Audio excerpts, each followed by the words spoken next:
everybody. But we're also on tape. We are deep down in the bells of Elisa Music. Episode 115 of Kamloops Last Week. Christopher Foles, Magic Mike, and Bill. 15. This is a good one. Okay. 115. That's the amount of dollars a young man from Surrey was fined on June 27th, 2018. Opening game of the BC Lions season that year, 2010 win over Montreal. He ran onto the field with no pants, no shoes. He might have been wearing underwear, I don't know. And he was running around, prancing around, and he was running around. And then Marcel Young, then a good defensive back for the BC Lions, he gave him a good open field hit, knocked him down. The kid got taken out. More importantly, Marcel's teammates celebrated like he just, got a touchdown saving tackle. Fine? $150 fine. Couldn't go to the games the rest of that year. Lions finished 99 and got blown out 48-8 to Hamilton in the Eastern semifinal. I wonder Doesn't portend. how you feel about that happening again. You better reverse your course because we have Sean Whyte coming on today. We do. Whitey Wednesday for the BC Lions. Well, I think the weather forecast looks better for the Lions. If it was really cold and snowy, they get killed because they have no running game. But it's going to be at the last check -1 and sunny, which is a great aerial game. I wonder about the wind though. Yes. You know about the wind? Don't know about the wind. Last I saw it was about 25. Well, Sean Whyte will want to know about. Yes. Mike, you must be concerned about the wind in Winnipeg. Yeah, it's cold. What are the mosquitoes going to do? I know they can handle really like -10 because they're so big, but Well, could you imagine if you're kicking and then a mosquito gets in your eye? Exactly. I think that happened on the weekend when we were out and about. yeah. I heard after the football game, if you couldn't get a cab, you could ride a mosquito home in Winnipeg. I've never heard that one before. Oh, I've heard that one before. We also have today's show, pretty sports heavy, Ethan Katzberg, okay? And we're going to talk about him throwing guitars. Mike? I like Ethan a lot. I think it's pretty exciting what happened with him in the World Champions. He's a world champion. He's now Pan Am Games champion. And he broke the record in Pan Am Games. Chile, right? So now we can, in Santiago, and now we can talk about this. He won't say it, but we will.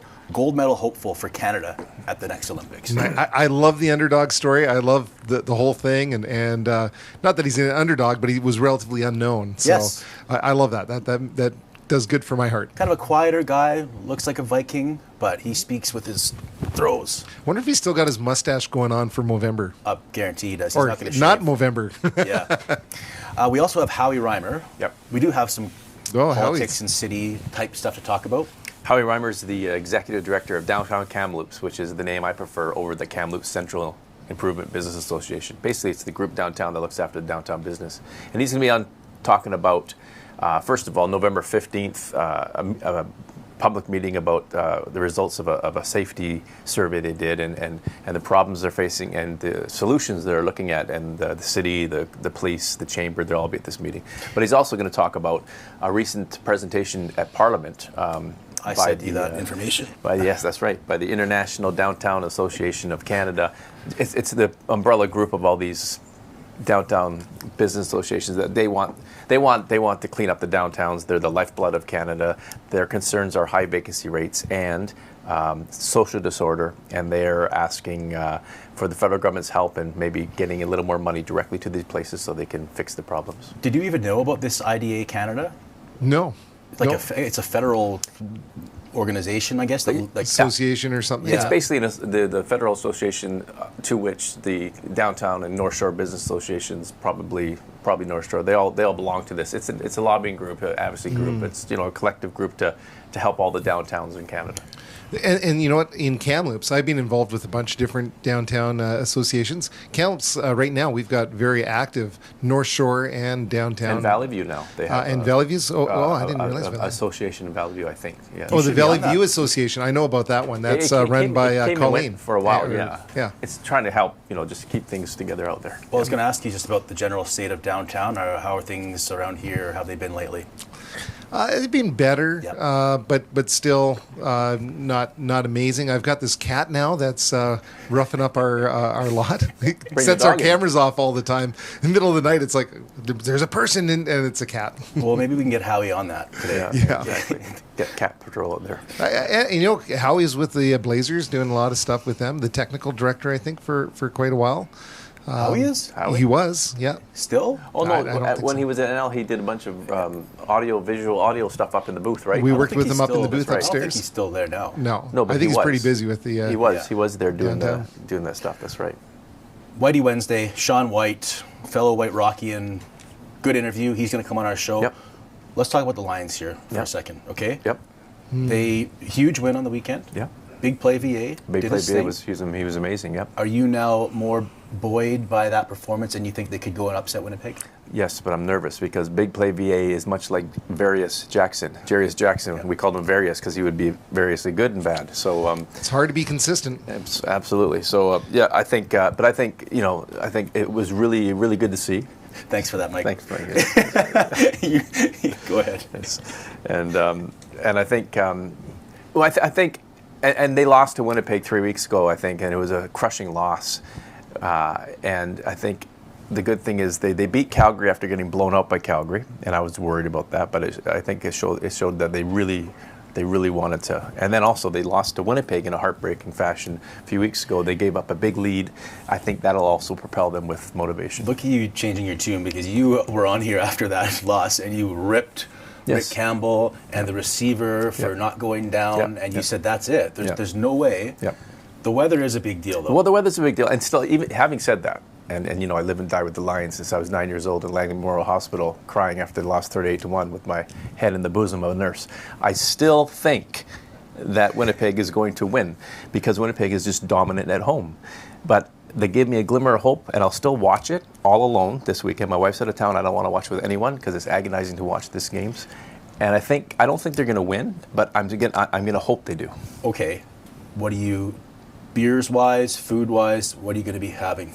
Oh, always chicken wings, and I found the best chicken wings, the compliments, because the sauce is amazing on them. And I make a vegetable platter because I love vegetables, and with a bit of ranch dip, and a bottle of wine and a 6-pack of beer. Wait a second. So when you watch sports, you eat? Yeah, I might get into sports. We should go over there and bother. You know how mad he would be if we showed up at his doorstep half an hour before the game. He just wouldn't let us in. What I do is I turn my phone off usually, and I watch the game by myself. And because it's agonizing, I hate watching it because I really love this team, right? So I don't like Christmas music too early, almost in general.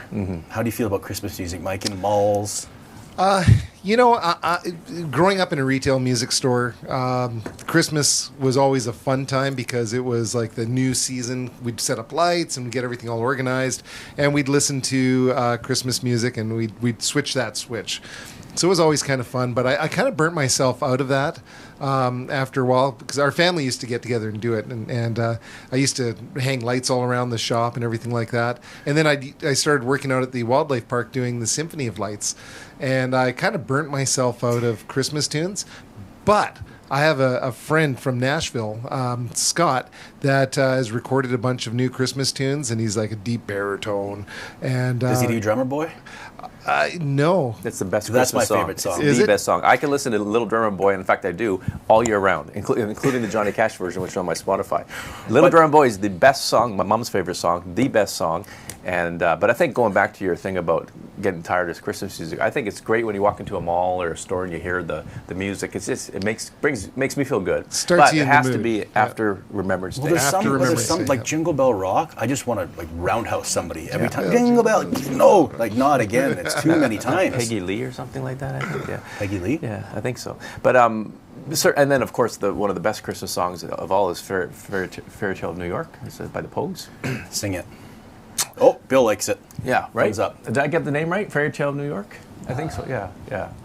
Yes. A great song. One of the best songs. So yeah. I've kind of been a Scrooge as far as decorations too, but last year I bought a little plastic tree and it had lights on it, and when I'd come home at night, it'd be nice kind of it's lit a good up. ambience. I like the ambience. It makes you feel good. So I'm starting to come around on that. You should. Yeah, grow up. Monica is huge into Christmas. So there's things stuck up on the walls like mistletoe and all sorts of stuff, and she loves to say, "Did you see the new thing I put up?" And I'd be like, "Oh, I loved it. I noticed it." Yeah. My wife's a huge decorator too. It's crazy. It's nice.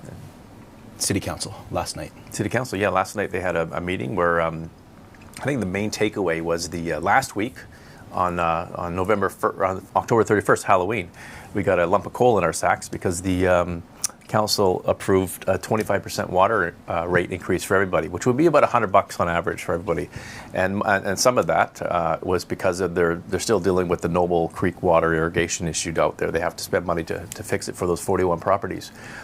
this week, yesterday, November 7th, they decided, they did another vote on it. They decided to reconsider that, to ask staff to go back and even though they need to replenish it, they need to have money in the water reserve. Maybe they can do it not all at once. Maybe they can soften the blow for taxpayers by stretching out this 25% increase. So is it a high likelihood that the city staff goes back and? I think they'll come back and probably say, well, you phase it in 8 and 8 and 8 or something like that. We'll see next week. But I think it's a good thing to do. It doesn't hurt to look into it. Maybe city staff comes back and says, we really need a 25% because if water main breaks and we have nothing in the reserve, we'll be screwed. But it's good. It's good right now. You have a little bit of time to look into it. And as for the Noble Creek water thing, which never ends, the council agreed to fund, I think it's 75-25 split, 75 for the taxpayers, 25% for the users, if I'm not mistaken, and the cost will be between $500,000 and $700,000, which really will be probably more than $1 million because everything goes over budget, to have a temporary pump there, a pump system to get water to these people, including Privado, Dieter Duties, Thistle Farm, a few other places out there, hay farming stuff. So they're still working on that system out there, but they're still decommissioning parts of it. So it's an ongoing thing. Okay. Yeah. We got a metronome going over there. Yeah. Anything else? That's the cold control mechanical furnace repair that they did. It's just, it hums so nice beautifully. And warm. It is. Yeah. They did a great job. Last week we had the mayor on, Mayor Reed Hamer Jackson on Reader's Digest, and we asked him about a bunch of stuff at council. And one of the things I asked him about, and he was talking about, was the fate of the Northbridge Hotel, where the Duchess Strip Club was. He's talking about Telus. And and you know, it hasn't been demolished. It was supposed to be demolished like months and months ago. And he mentioned that he had heard something. It's held up because there's a bunch of very expensive Telus cell phone towers on the roof, and that's the case. So once Telus gets up there and moves them at their own cost, then the complete demolition will come. The inside's been stripped. I think the asbestos has been taken away, or it's contained. And so once that's gone, and Telus moves that antennae, is that the plural, antennae, to another place, the antennas, they're going to demolish the place. And so I guess, I'm not sure what the timeline is, but in the near future, you're going to see, if you drive down Tranquil and that hotel's gone, it's going to be a major shift in the whole landscape there. Yeah. And then they want to redevelop it and sell it for market housing, and then above and behind there's going to be a affordable seniors place that for BC Housing, which already bought part of the land. So it's going to be a major shift, a major revitalization of that area of Tranquil in the next probably year or two. Put squash courts in that area there. Oh man, we need racquetball courts for sure. Squash, racquetball. Yeah. Hey Mike, that's probably what you want as well. I've been in bands and played squash racquetball courts with the band. Yeah, it's good stuff. It's a You've good actually played squash before? Well, yes, I actually have played squash. 2 games. Yeah. Oh, but our band played at the racquetball courts years ago. On the north, like the no, when they were by the Hillside Stadium. Yeah, the racqueteur. Oh, racqueteur. Yeah, and I remember hitting my here, snare drum. It was like kapow! Yeah, it's it was good, just good acoustics in there. Amazing. Yeah. Everything else sucked, but my snare drum the was racqueteur. amazing. I actually used to sneak in there as a student illegally and use the squash courts on a fake pass. So sorry, that's probably why they're closed. Yep, probably. It's because you were all your ripping them off. fault. Yeah, absolutely. Frank Caputo. Frank Caputo is he's in the news because he stood up. I think he's a justice critic still, if I'm not mistaken. Friend of the show. He was up in council in Parliament this year this week, and he was lambasting the federal government because a well-known child sex offender had left Copley, I think his name is. He was in Vancouver at a halfway house. He has a history of abusing kids. Just a few years ago, I think it was 2017, 15 or something, he kidnapped a 3-year-old in Sparwood, a little town in the southeast of BC, and they got him, and he was at a halfway house, and he cut off his ankle bracelet, and he took off. And even when he was released to this halfway house, the Vancouver police issued a public warning saying, this guy is very dangerous, watch your kids. And interesting, what's her name? Nikki Sharma. I think she's the Minister of Justice in BC. She was living in Sparwood at the time when he kidnapped that kid. Kind of an interesting little link there. Anyway, he's missing. Caputo's pissed off. Well, and Caputo's also making it a political thing. Caputo's saying this is a result of the lax bail laws in Canada as a result of the Liberals' last 10 years in power, and he's saying that people like this should never get bail. They should be in jail. And who can disagree with him? If a guy is going to go and repeatedly sexually abuse kids, I think once is enough. Twice, you should never get out. And I don't care about rehabilitation. Fuck it, you're gone.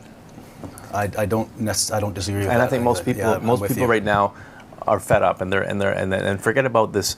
All the rehabilitation. I know our whole justice system is predicated on rehabilitation for the most people. Yep. But there's those few like Paul Bernardo, Clifford Olson, this asshole. Well, could you imagine? Forget about it. If Veronica and Addie were in the neighborhood and they were young, I'd probably be in jail. You'd be on your front lawn. Yes, it's ridiculous, but you know, it's so common sense ridiculous that.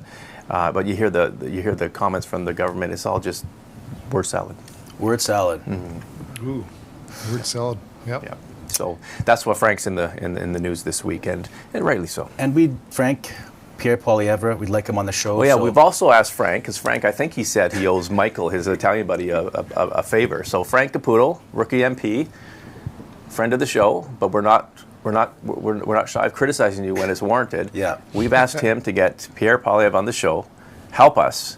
I texted him. To his credit, he texted me right back and basically said it's probably not going to happen, but I'll try. He wouldn't text Michael right back. No. Like 4 days later. Yeah, he texted me right back and he says, you know, I'll try as a good faith gesture, but I don't know if it's going to happen. Well, put your worth as an MP and get Pierre on this show, please. Just kidding, Michael and Michael's parents. I love Michael. Michael's parents think we pick on Michael a bit too much, I think. So I think I know. Yeah, every Italian mom and dad feels that way. Hey, be nice. Okay, sponsorship news before we talk about our weekend. A good announcement to make right now. All We have a new sponsor coming on board as of next week, Maca Ranch. We interviewed the Turtle Valley residents, remember, Ashley and Curtis. The fire, that was emotional. Big Mike in the background. They have a beautiful ranch out there. Pasture raising, meat sales, pork, lamb, and chicken, eggs, farm fresh from Turtle Valley. So they're going to start next week advertising on our show. I want to help them out. These are good people. Very good people. And it's farm fresh. Yeah. We should bring in a barbecue and try out some of their products live. We should. Yeah. We're talking about a commercial already, but that's a great idea too. Yeah. We should go out there for a day. Serious question. That'll cost them some money though. Serious question. It'd be neat to see. You set this up, and I don't know much about it, but can I, as an average Joe urban guy, buy stuff from them? Yes, they deliver. So you order it, and they'll like we're like for my freezer, like a bunch of meat for my freezer. Yes, and I've seen pictures of the meat, and hopefully, by the time I can edit this show, I'll be able to flash some pics up right now. What's it called? Maca Farms. Maca Ranch. Maca Ranch. Like MACA. MACA. I think it stands for Mike, Andrea, Curtis, and Ashley. I could be wrong, but I'll know that by next week. That'll be amazing. You know, like if you can go and get some meat custom butchered for yourself, you can select what thickness you want.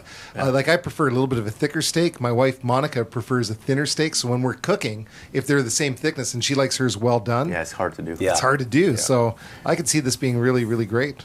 Bacon. Oh, I'm thinking of all sorts of things. Yeah, that's great. It'll be fun. Good get. And it kind of ties in with our weekend, doesn't it, Mike? Yes, because we were exploring different ideas for food for our big party that we're having with the it's not Super Bowl, but the one that Canadians have. The 19th, 3 p.m. That's right. Yeah. So so that's how we found the Maca Farms guys. We you guys we didn't really want to talk about this. It was supposed to be private, but we did go out to the ranch. Mm-hmm. We did go out to the ranch, all three of us. Mm-hmm. And Foltzy, he was riding the sheep. He started to get on the sheep, right? And then he's in all the mud. He falls into the mud. I was dirty. It was messy.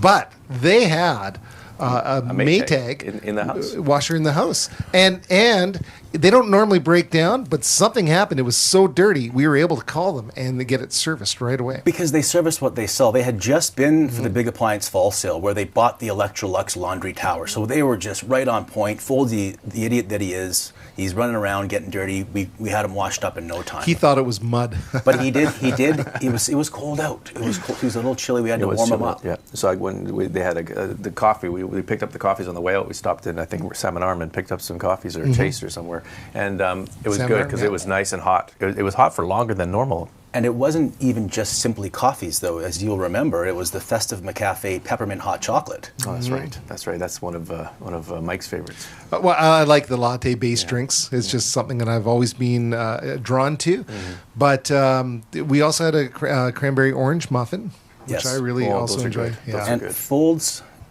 He's been known to be a thief and a burglar in his past. He tried to steal about 17 chickens, and luckily we had space for them in one of the 7-seater Atlases from Volkswagen. That's right, yeah. But there was chicken shit all inside these Volkswagens now. But the leather was very easy to clean. Yeah, because you don't want cloth on. You don't want chicken shit on cloth. You want it on leather. And these chickens, they were riding in luxury with a new exterior look and the amazing new upscale interior. They love the fuel-efficient engine, I think, these chickens do. Absolutely. They also love the heated seats. They did. Yeah. They did, yes. One of our great weekends, no doubt about it. Maca Ranch, never forget it. Maca Ranch, yeah. Good meat. Our next segment. Pork Ethan Katzberg, it's 9:20, it's perfect timing, he's outside. It's brought to you by McDonald's. Hi, my name is Harsimran. Harsimran, what do you do here at McDonald's? I'm a first assistant manager at McDonald's. And how long have you been working here for? I recently completed my 5 years. 5 years? Yes. Okay, so what do you like about your job? The fact that I'm able to help people every day is the best thing, and also be able to have fun along with my coworkers. And then if you talk about how it has helped me outside work, I would say financially, of course, because now I've moved up. I started as a crew and I've moved up all the way up to a first assistant. So now it has definitely paying me more money, and in this way I'm able to help my parents, which are back home, sometimes buy them good things or even buy myself good things, and like I'm totally financially independent living by myself. So you say you've worked up the ladder already. Do you want to keep going, and what are your goals here? Of course. So I started as a crew. I became a crew trainer. I became a shadow. I became a team leader. Then I became a second assistant, and I got promoted to a first assistant like 4 months ago. So of course the next step would be a GM. Next step would be a GM. Yes, fingers crossed. And then whatever the future brings, but I'm definitely eager to grow and learn. Okay, I think you're going to do it. I think you got it, GM. The next GM right here. Yes.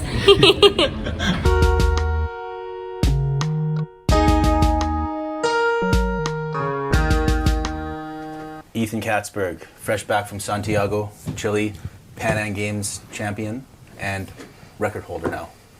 Canadian record holder, world champion. And Pan Am. How's it sound? It's getting better day by day, you know. each competition, it's slowly growing.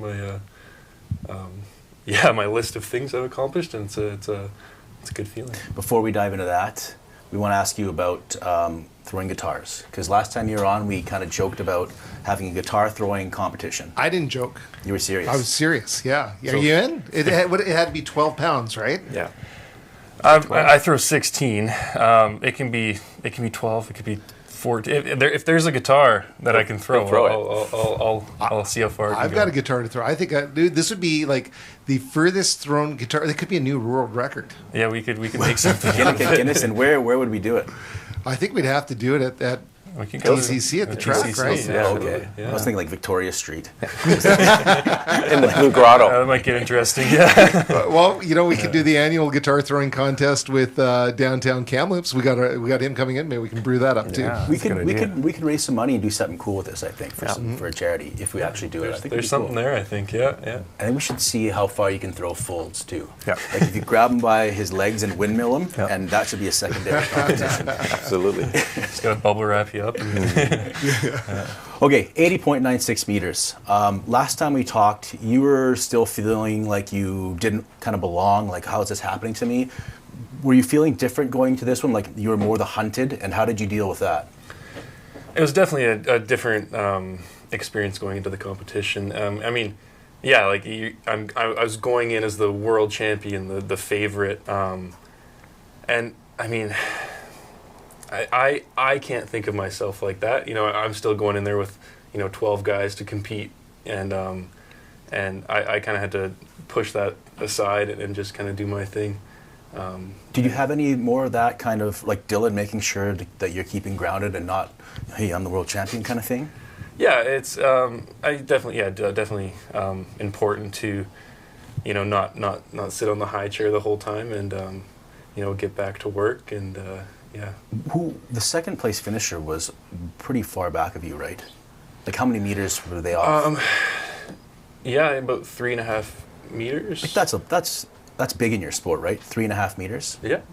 No, it was a definitely strong competition. There's good competitors. I mean, we were competing in November, so I don't think anyone was really in their best competition form.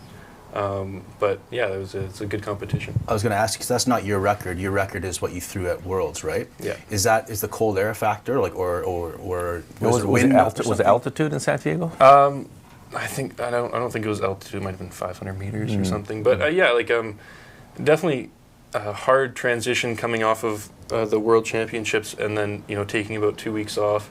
We only had about a month and a half to prepare for Pan Am, so it was kind of something I had to train through and just try to get into the best shape as I could with a month and a half of preparation, really. Yeah. Are you being? I saw on Instagram you have a ton of followers now, and some video. Are you getting recognized more out in the public?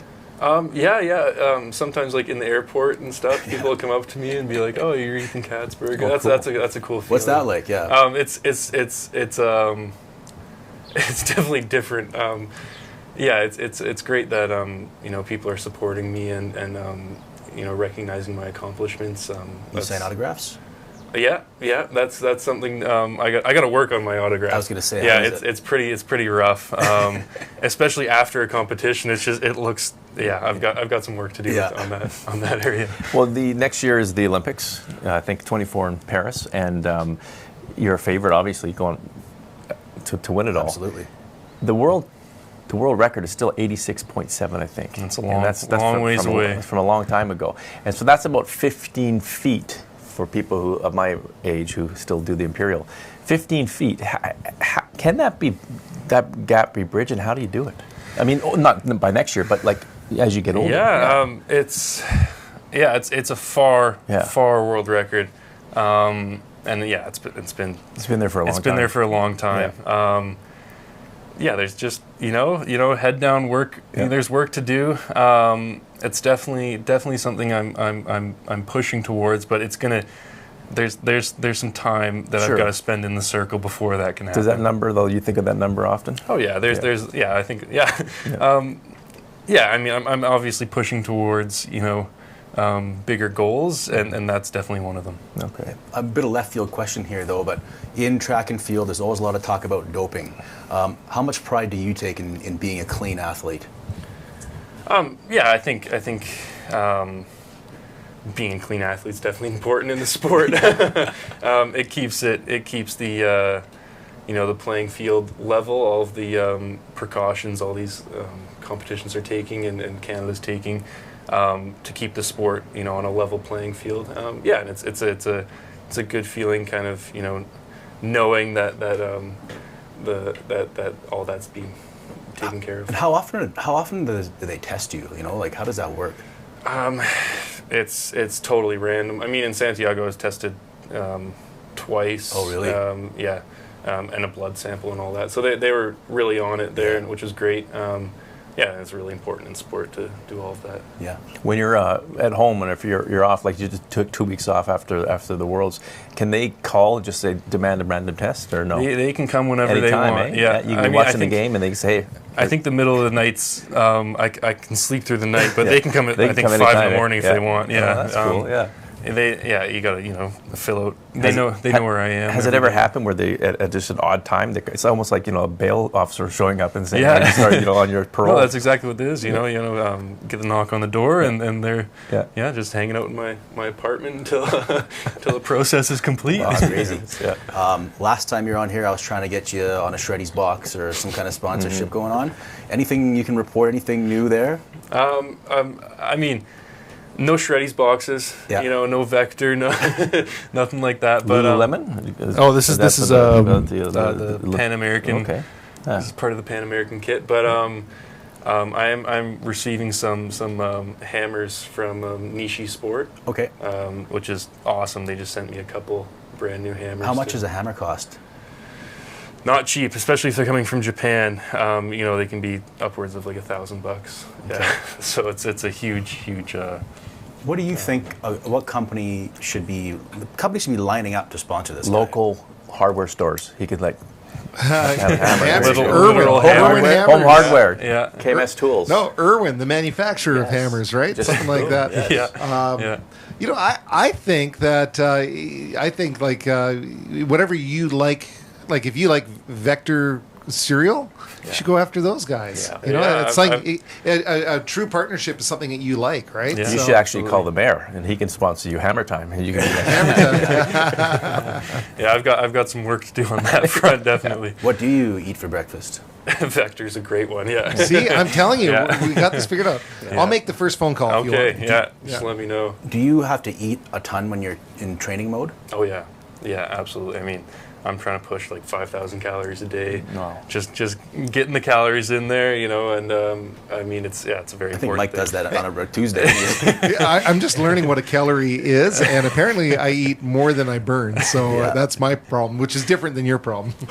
Yeah, I mean, we also have the high performance throws group in Kamloops is getting. We get a milk order from Blackwell Dairy each week, and that's pretty awesome. That's cool. Local company. Yeah. Oh, they're doing that. They're sponsoring that. They're doing that. Yeah, That's from now nice. until the Olympics, They burned down, right? And rebuilt. Ted, Yeah. Ted Blackwell I rebuilt know that about place. that. Yeah. Oh, wow. Yeah, a few years ago, their whole thing burnt down, and Okay. they built it up, and it's a beautiful place. Well, yeah, glad they're doing well now, but that's a huge help for us. It is. Yeah. Yeah. Does your family, are your parents in Nanaimo or where? Yeah, they're in Nanaimo. Okay, your brothers and sisters?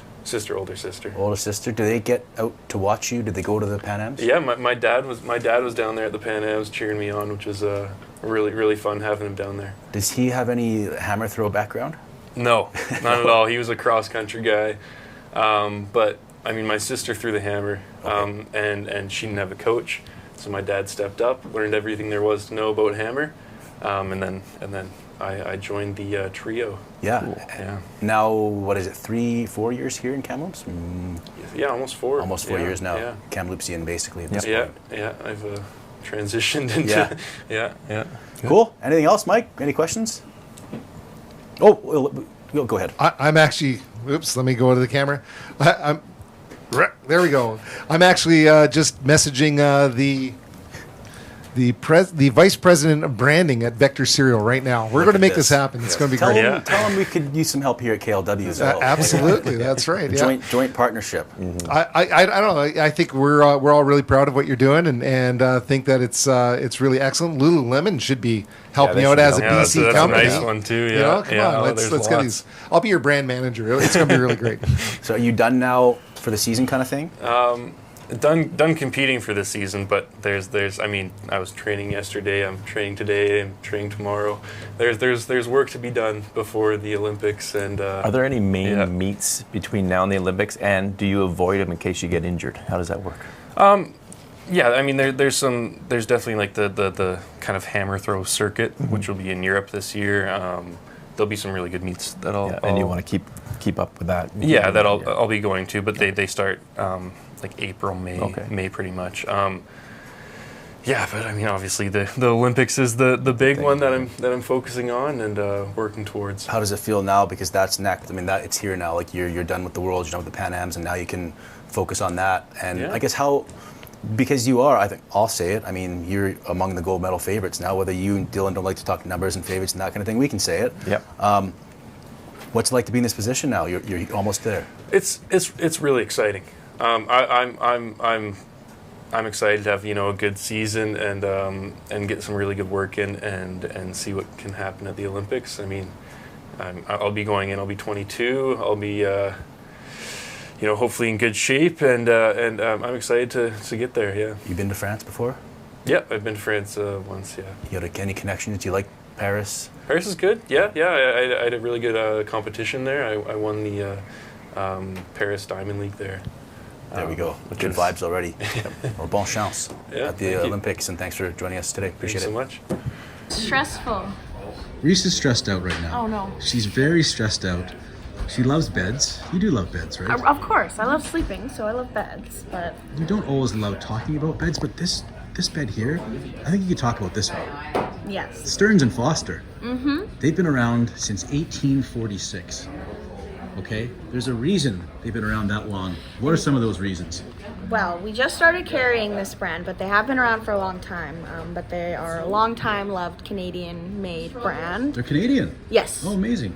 And yeah, they're just really good luxury mattresses. You can see here, it's just good moisture wicking material. They are coil mattresses. You can get them in different comfort levels, as well as this model we have on the floor is a dual comfort one, so you can try the soft side as well as the firm side, so that way you can kind of see which one you like better. So each side is a different firmness, is that? Or? Yep. Yeah, we have it specifically for the showroom, so people can try each side, decide which one they want to order. Oh, that's cool. And this right here is a queen? Yeah, this one's here is a queen, and they do come in kings, doubles, twins, queens, all that. What type of bed do you have? Are you a big bed person? Like, you love your bed? Well, yes. Right now, I'm not loving the bed I have because I'm actually staying at home right now, and it's not my normal bed, and it's just not the same. Well, I know a place where you could get a brand new I've been thinking about it. Stearns & Foster, Canadian-made, fleur-de-lis, and I imagine the prices are fair and reasonable. Absolutely, and they are on sale right now, as well as they will be on sales throughout Black Friday and Boxing Week, which are coming up in November.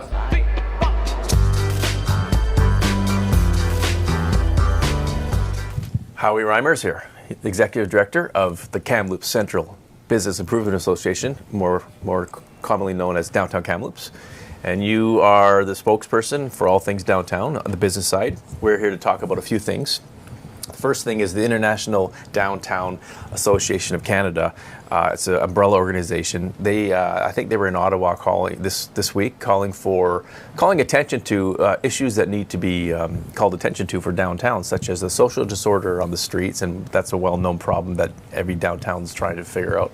But also vacancy rates, they're a little high, and also trying to get the Ottawa to maybe fine-tune the funding, so the funding for downtowns gets to the association so you can more efficiently spend that money to fix the problems. That's a long-winded introduction for you. However, part of they were talking about downtown storefront vacancies ranging from 11% in Montreal to 33% in Edmonton, and a lot of these places. And I was reading a story about WeWork in the States. They just went bankrupt because there's a lot of people working from home. There's a lot of empty storefronts out there, and there's the domino effect. San Francisco, for example, one of my favorite cities, it's a ghost town down there because if no one's working downtown, then the restaurants can't survive, etc. What is downtown Kamloops' vacancy rate right now? And what is the vibe down there with respect to, working down there and the challenge of the homework? Well, first of all, I just want to say it's great to see you guys still working hard. Yeah. And I received an invoice from Glacier Media just earlier this week. So things haven't really changed. I just want to say that's good to see, and I'm honored to be here with you guys, and I think it's great that you're forging on here. Yeah. You know what? We don't have the stats on vacancy rates in downtown Kamloops. To hear it's 33% in Edmonton, that's just absolutely horrifying. Yes.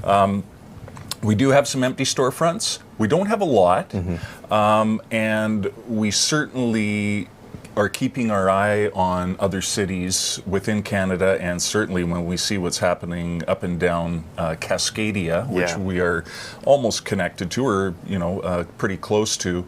We don't want to become Portland or even parts of Seattle, Vancouver, and San Francisco. So I would imagine our rates of vacancy are much lower. I actually did ask the Chamber of Commerce. I did ask the city.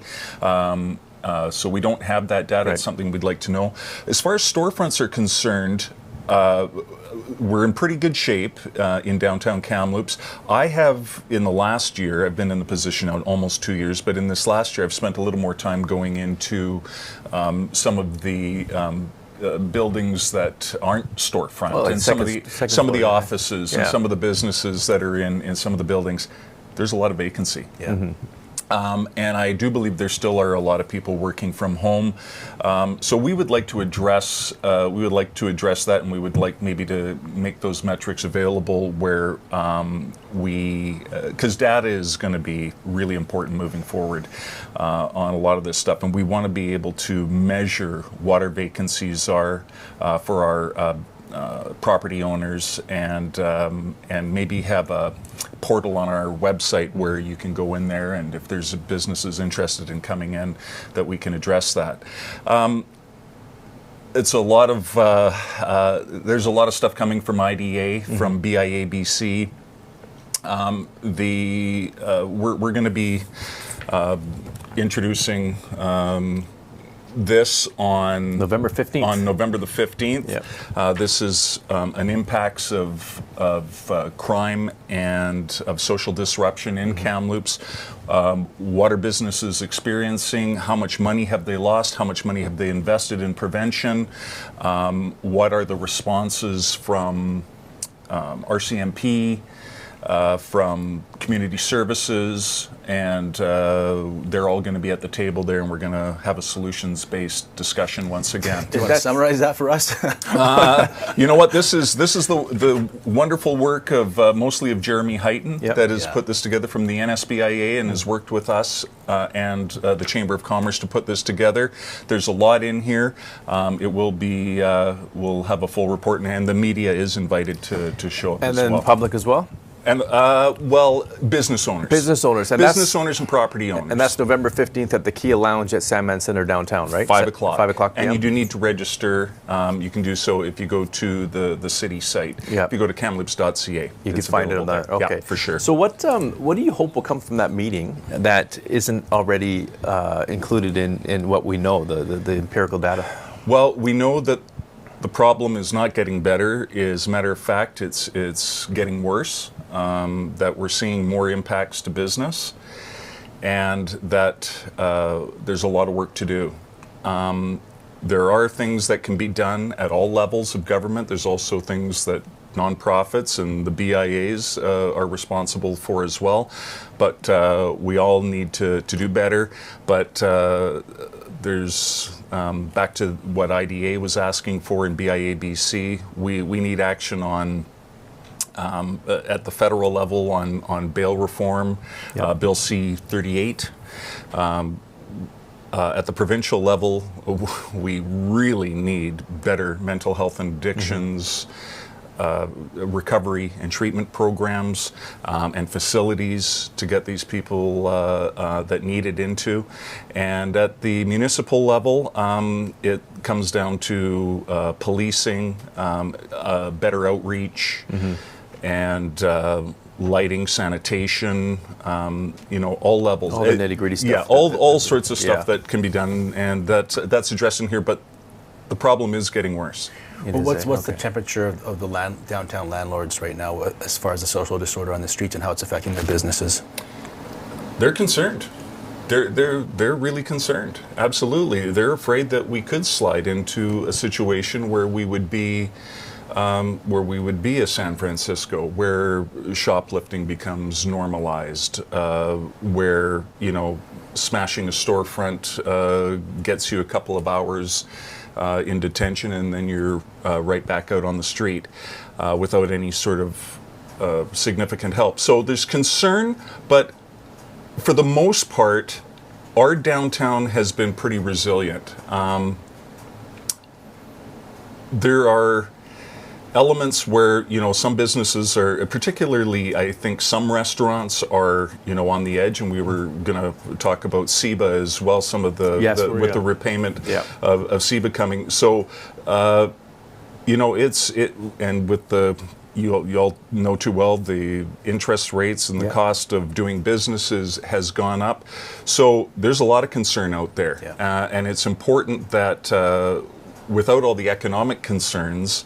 With the economic concerns, it would sure be nice if we could mitigate some of the social and criminality. And I think for the most part, things aren't, they're not out of control, but we don't want to devolve any further. Yeah, and I've mentioned this to you in person when I was down there with the paper on Hot Night in the City. Yeah. And I've mentioned it on here before.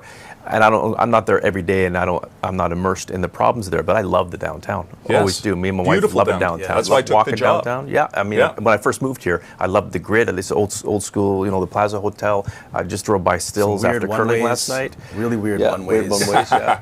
Yeah, that could. But you still see the Stills Company that opened. It's a beautiful restaurant, and then but I noticed a few windows were smashed. I'm thinking, man, those are expensive, and these people are on the margin edge as it is. You talked about the CEBA loan. That's the emergency loan from the federal government during the pandemic that businesses took out. Now the original repayment final date was December 31st of this year. They only extended it 18 days to January 18th, Yes. and now there's talks and there's pressure in Ottawa from some political parties to say we need another year. And I know you might not have the stats, but just based on anecdotal, if the repayment date does not change from January 18th, what would the impact be on some businesses downtown that you've heard? Well, I've heard that some businesses won't be able to make a go of it, Yeah. and so IDA and BIABC and the Chamber of Commerce, the British Columbia Chamber of Commerce, are all asking for an extension for at least another year to 2027. Okay. So it was already for 2 years. Right. You can refinance. Right.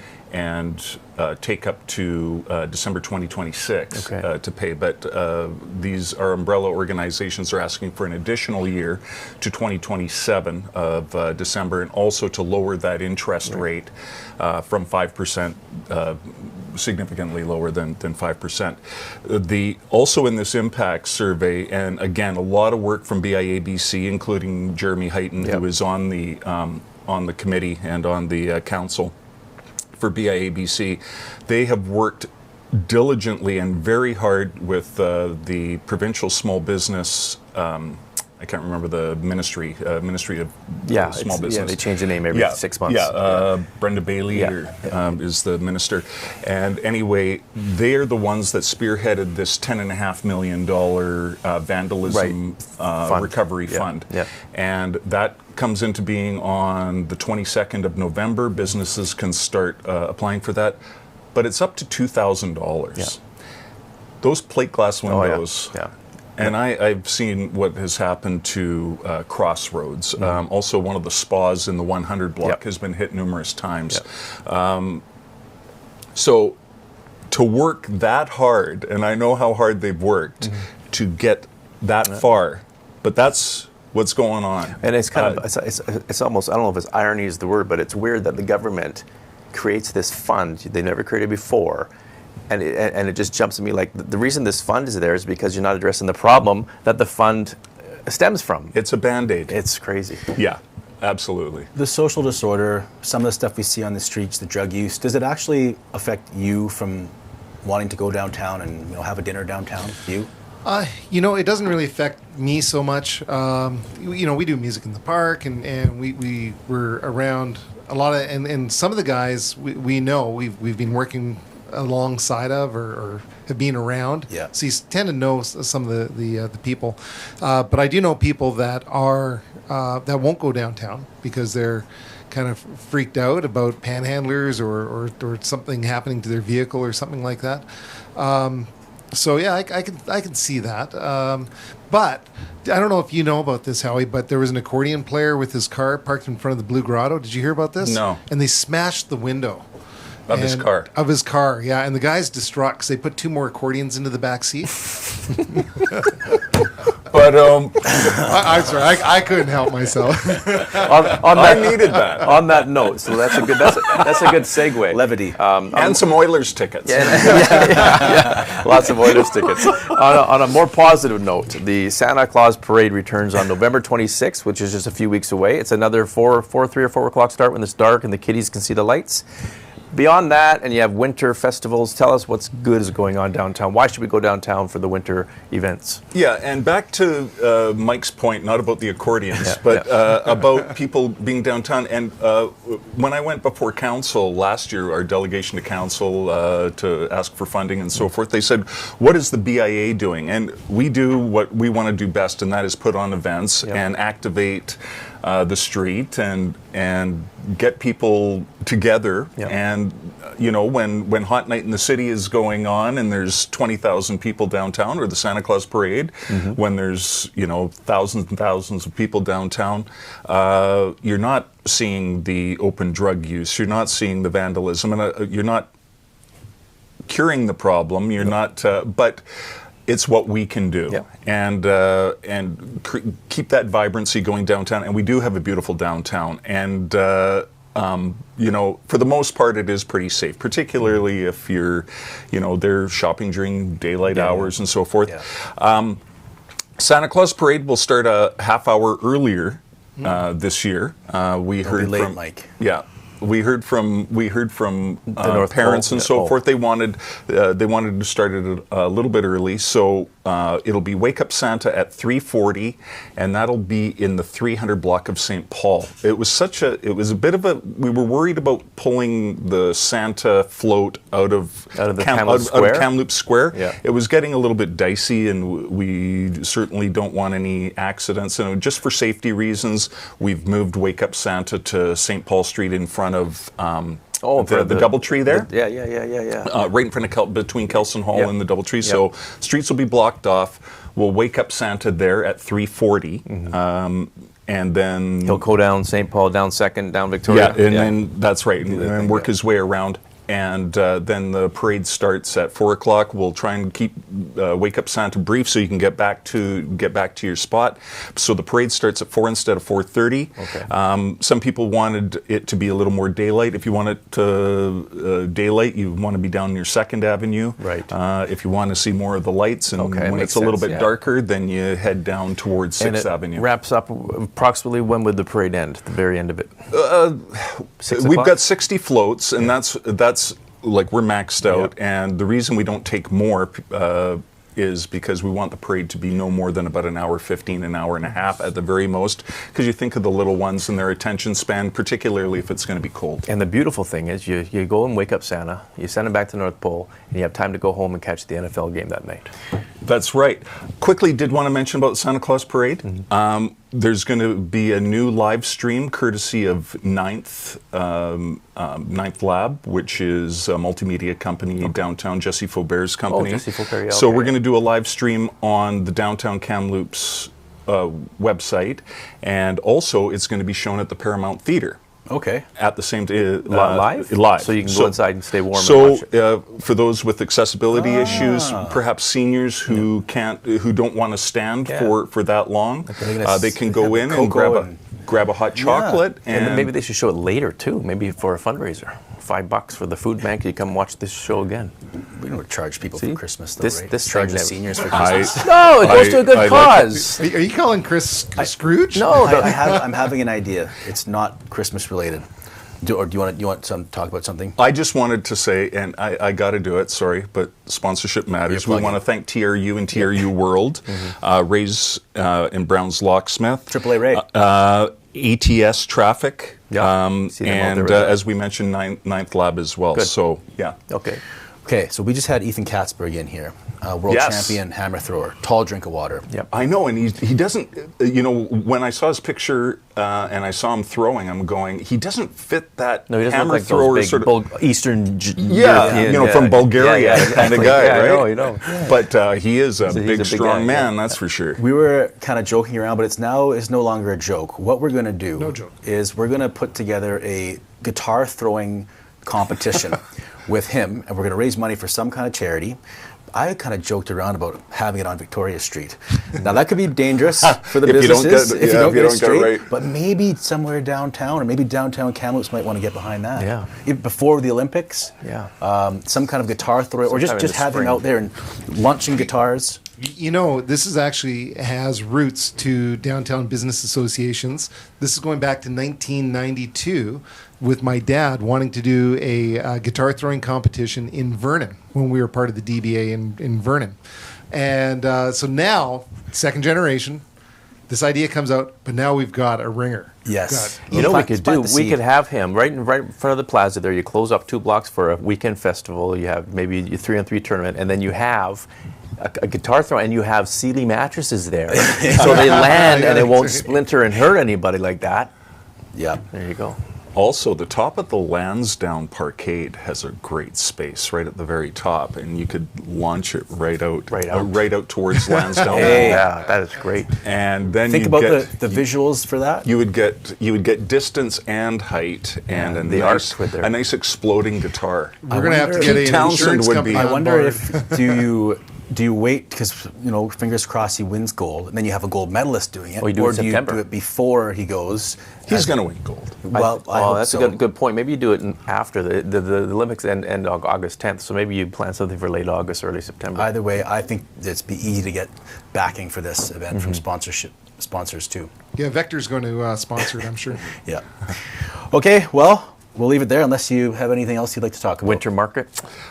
We've got free parking weekends in December. Yes. Late night shopping on November 23rd and 30th. A lot of businesses that have capacity or want to work a 16-hour day, they'll stay open. Got to pay those bills. Exactly. And the Welcome Winter Block Party That's the brought one to you I was by thinking about. Dearborn Ford. Right. Saturday, December the 9th at noon to 4. And December there's 4th? That's wrong. That's wrong. Yeah, That's December why you said 9th. Okay. So all sorts of Christmas shopping with vendors, shop local. That's the thing. Get in the spirit of the season. Have some hot drinks. Christmas music out there because Christmas some live entertainment. he loves rock around the clock.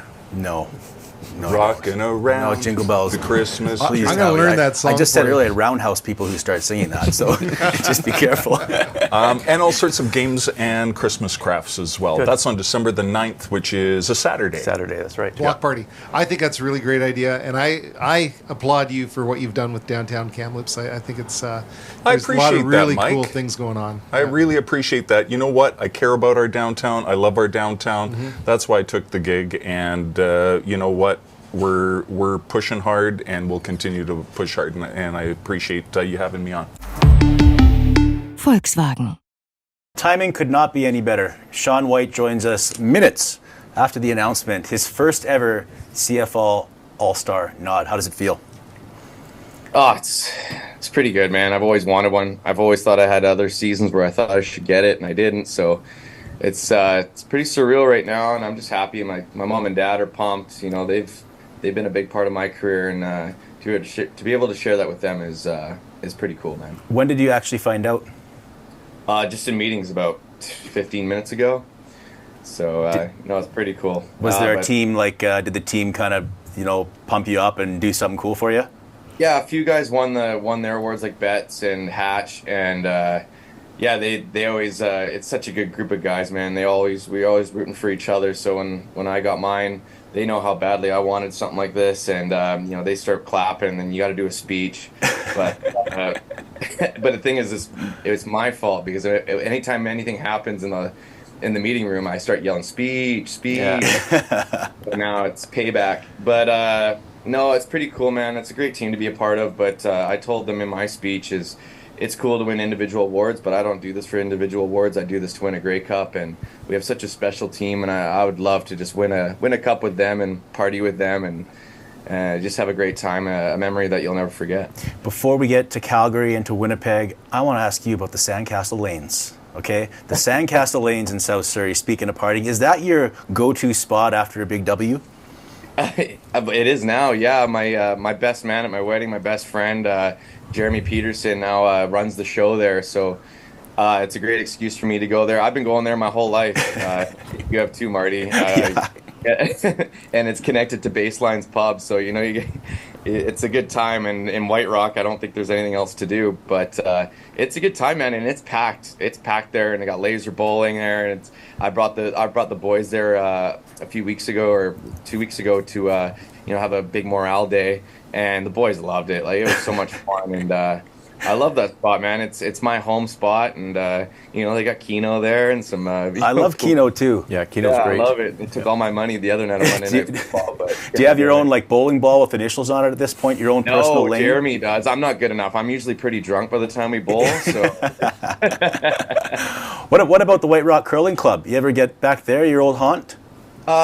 So I love the curling club, and I still run into people all the time there. They keep asking me to come play. It's first half of the season for the football season is during the curling season, so I miss half the curling season. But I've been asked by a few teams to come play. We'll see what happens after the season here. Maybe I'll go into a couple spiels. No, I haven't been back in about a year, so I should probably pay them a visit. A little birdie told me you used to run a bit of an after-hours show there, but we can leave that one alone. That was a good time, man. Okay, let's talk about last weekend, man.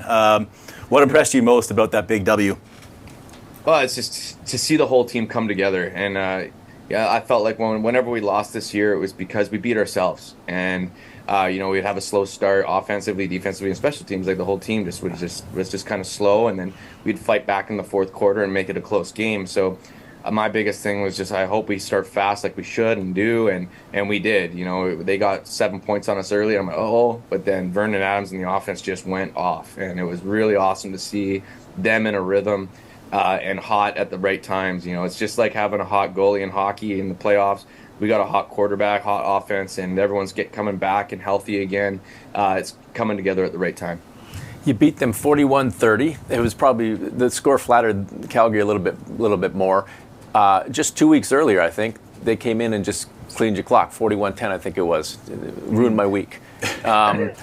So you're going to Winnipeg now, and 4.5-point underdogs. A lot of people are saying Winnipeg and Toronto, it's destined to be. Winnipeg of 3 weeks ago, just broke the hearts of Lions fans and yourselves because you had a big lead and they won the game.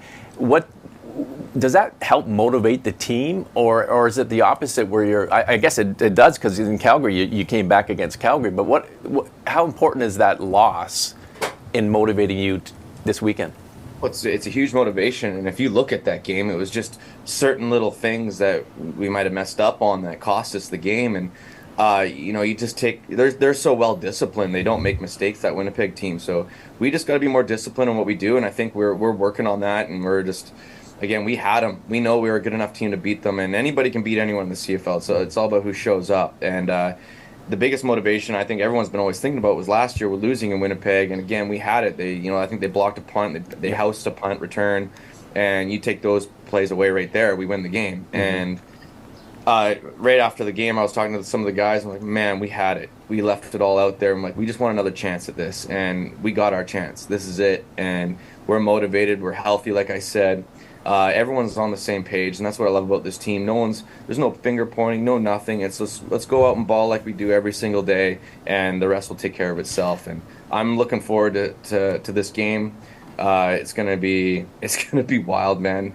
Playing in Winnipeg at this time of year, it's fun, man. That crowd is hostile. It's loud. Can't hear anything. It's probably gonna be cold like usual, but that's what it's all about. This is what we play for. This is what we compete for, and I'm so excited, and I'm excited for the team. Well, you mentioned the weather there. The temperature is actually supposed to be like -1, or last I saw. Right now, the forecast looks perfect for an aerial game. It's going to be -1 and sunny. We're not sure about the wind. What's your preference when you're playing outdoors in the fall here? My preference, not to play anywhere else but BC Place, but if you had to be in Winnipeg in November, I played a lot of games. I feel like my whole career, I feel like we always go to Winnipeg, and won a Grey Cup in Winnipeg, and it was -9, and I remember practicing a -25 all week. So when it was -9, I'm like, this is nice. So it's supposed to be around 0 degrees, -2, but the wind chill is supposed to be kind of windy.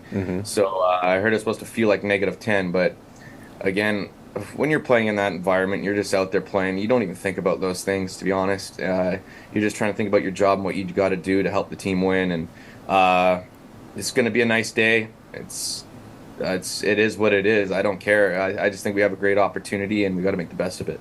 Part of the narrative in the media is, well, the Lions don't have a running game. That's going to be their downfall. Does that bother you?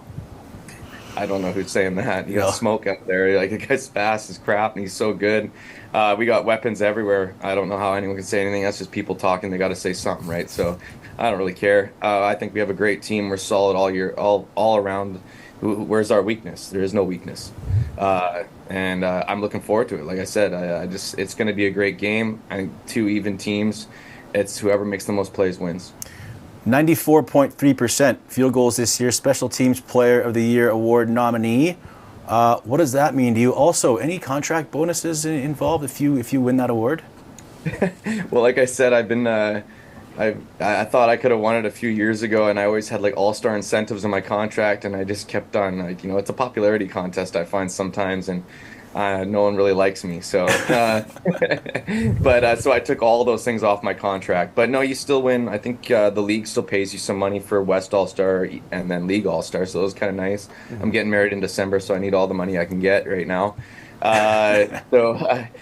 You know, it's again, it feels pretty good to get those things. It's you know, it's nice. I've put my whole life into this, to be honest. I've been doing this since 2003 when I graduated high school. I started practicing with the Lions, and I just kind of went with it, and I've been doing this for most of my life now, and to be given that award is pretty cool. It's very cool, and I gotta stop talking about it because I'm gonna get emotional, because it is a lot of ups and downs, man. You go through a lot of dark times, a lot of great times, and this game is very humbling, that's for sure. So I'm very thankful for this. I'm thankful for my life. Thank God for everything, man. Like, I'm such a lucky person to be able to kick a ball for a living and be a part of something greater than me, and it's to be a part of that something greater than me. So this is awesome, and I'm gonna enjoy every bit of what we have together as a team this year. Awesome, Mike. You were worried about the mosquitoes in Winnipeg, weren't you? Or do you have any questions for for Sean? You know, I've never been to Winnipeg, but I heard the mosquitoes are really big. So hopefully you don't hit any of those when you kick the ball, because it might take it off trajectory. That's it. There's no mosquitoes at this time. It's too cold for those things. Summertime, yeah, those are like hummingbirds coming at you. You gotta watch out. Okay, this guy right here, all right, he was doom and gloom after that Winnipeg loss. All right, ruined my week. First of all, he's showing off his BC Lions lunchbox to you. Look how big of a fan I am. You guys lose one game, and they're done. They're going to go to Winnipeg. They're going to lose. He's now changed his tune. How do you deal with these type of fans who just go off a cliff after one loss? Well, I just kind of ignore those people, you know. You don't want those people in your life, right? So,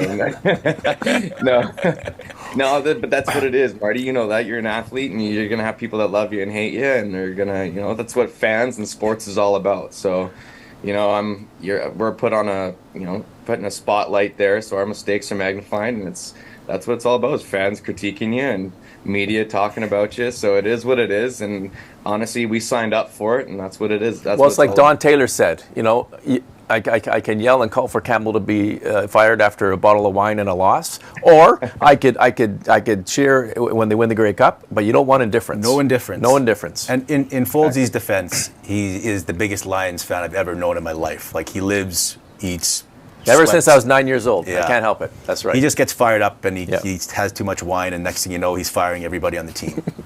Yes. You know what I can't understand is, I watched the panel with Milt and Dunnigan and all them. I see kickers like goalies. You guys see the game more than anyone else. You've got a more probably cerebral mind. How come we don't see any kickers as analysts or kickers on the panel? Just because, well, who was it? Oh, Dustin Nielsen. I always give him crap about it. And there was like some kicker in the NFL said something, and he said on a tweet, he goes, "No offense, because Sean Whyte, you're my buddy, but kickers should just be quiet." And I'm like, wow, okay. I guess I'll just keep my mouth shut and allow someone like you that hasn't seen the field talk about it instead. Yeah, it's kind of weird. I don't get how he has a say and I don't have a say, but whatever. So again, it's what we sign up for, especially as kickers. I didn't grow up wanting to be a kicker. I was a rugby guy with like beating Marty's team. Are we going there? Are we going there?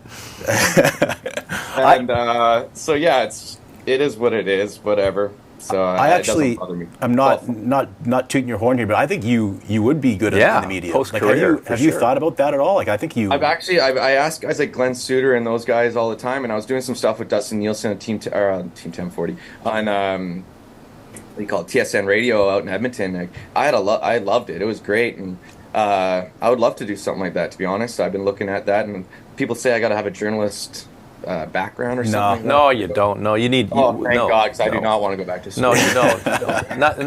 No, I don't think even the Moj and they got Caravetta and the entire panel. Only Kate Burness probably has a journalism background. You got the knowledge, and I could see it. I could easily see it. So hopefully, after you've won the Grey Cup and celebrated at the White Rock Curling Club, and you're all done with that, maybe some emails to TSN and say, hey, when I'm done, the next big thing.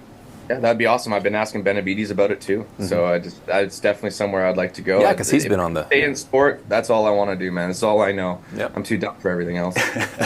Okay, thanks a lot again. Whitey Wednesday. Good luck. Good luck. Thanks, guys. Right on. See ya. Volkswagen.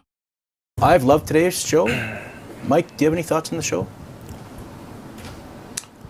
Yeah, I really liked it. I think our guests today were good. You know, Ethan, of course, is a rock star. I just love his attitude and his David versus Goliath. It feels like a real life David versus Goliath. Yeah, it does, doesn't it? Yeah. Especially with the hammer and everything like that. And Howie and what they're doing with downtown, the downtown area. You know, it's when you go into like a really vibrant downtown and you see things like LE restaurants and that kind of stuff, I feel like that's starting to happen in Kamloops as things get tighter and tighter and people get a little more creative. I think there's some really cool stuff going on. Yeah, I was going to say, it doesn't, all the disorder, and there's a lot of it, it doesn't still affect, like I'm still going to go downtown. I'm still going to go down for a dinner and go down for a beer. It's not, I think it's more like people with kids too. I'd think twice. I think if I had kids and there's somebody doing drugs in a public space like that's the type of thing that might scare me away. Yeah, you know, of course, we operate our business downtown. We have, I'm down a lot. I don't see a lot of that, and I think a lot of it can be sometimes up here, what you're afraid you might see or might happen. But in general, it's pretty. It's fine. And the damn media sensationalizes the media. So just the damn media. Yes. Ever since that paper went down, the media's gone to shit. It's gone terrible. I tell you, yes. Okay. Thoughts on Sean Whyte? Sean Whyte, yeah, he's a great guy. And I was serious when I said, why, he'd be a good commentator, he'd be a good analyst. And because they see they're off the field more than they're on the field, so he's going to watch the game differently. And most of them are pretty smart guys. So I think he'd be great to be, his post-career should be something, I know he does a firefighting company there, but it'd be good to see another set of eyes and mind rather than just the all-star quarterbacks. He's got a good personality. Yeah, he's gifted good. The gab. He'd be good for that kind of role, right? But more importantly, this weekend, if it's no snow and the wind isn't too crazy, he could be the difference. I concur. Yes, big football guy. Good news. We have had quite a boost in subscribers over the last couple of weeks. We've eclipsed 500. Whoa. So we're up to 503, and it wasn't that long that we hit 400. So thank you to the last week clique, to everyone that has reached out after our Goodbye KTW show and after the paper closed down, and I did some interviews and posted them. There's been a lot of people reaching out that want to see us succeed. And we can't succeed without you subscribing, so we thank you and sponsoring. I've got another iron in the fire I can't really talk about that could be some big news for sponsorship. And if you want to join the team and help us succeed, reach out to me. I don't have the old email anymore. We lost our Kamloops This Week emails, so you can email me at mhastings@tru.ca and reach out if you want to join our. And we do some cool little ad stuff. We do different advertising. I think so. It's a little more creative, and I think we really need to have somewhere where we can go and eat something really epic. I think, and as a sponsor. Oh, like a restaurant. Noble Pig needs to sponsor us. Hey. Right? And we go eat some deep fried pickles. He's a red beard guy. I'm a red beard guy. Oh, we can go to Red Beer. I'm cool. Maybe we should go and test some of these restaurants out. Yeah, we should. See which one wants to. Yes. Or which one we want to have sponsor. And we wouldn't be here without our current sponsors. They are literally the reason why we can operate in November, December. It's Gord's Appliance and Mattress Center, Gord Stevens, Steve Rogers, The Hunter, and Reese Wilson, his daughter. It's Terry. Low rates. Not LOWE, but LOW. Low rates from Volkswagen of Kamloops. And Brandy Seacon from McDonald's. Thank you to them. For Christopher Folds, for Magic Mike, and for Bill. I'm Marty. We'll see you last week.